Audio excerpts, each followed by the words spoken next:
I'm Nancy Corley. I'm the Executive Director of Hospice and Palliative Care of the Piedmont. During the pandemic, we were very concerned because we had been offering community support groups and community education series throughout the years.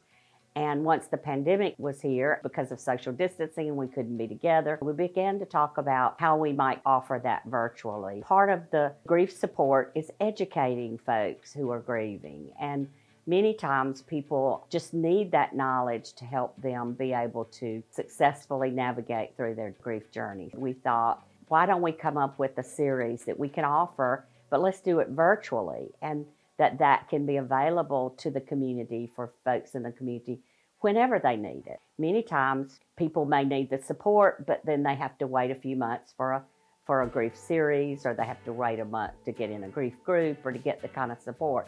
So we felt like by offering it virtually, it's available at all times. We could really put that out there in the virtual community, and for anybody whenever they needed it, it would be there for them.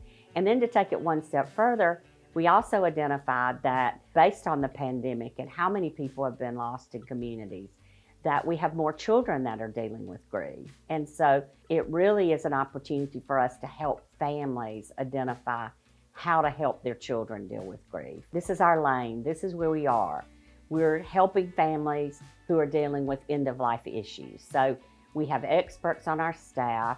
We have an interdisciplinary team. So we have nurses on our staff, we have a physician, we have a chaplain, we have social workers that all work together to help our families. We are a community nonprofit, so what that means is that we're here for the community. Our grief support services are available to anybody in the community. It doesn't have to be someone who has been served by hospice. So we offer those services to anyone, and we don't charge for those services. I really hope that what people take away is that they're not alone, and that everyone experiences grief sometime during their lifetime, and that your life is different, but you have hope for the future.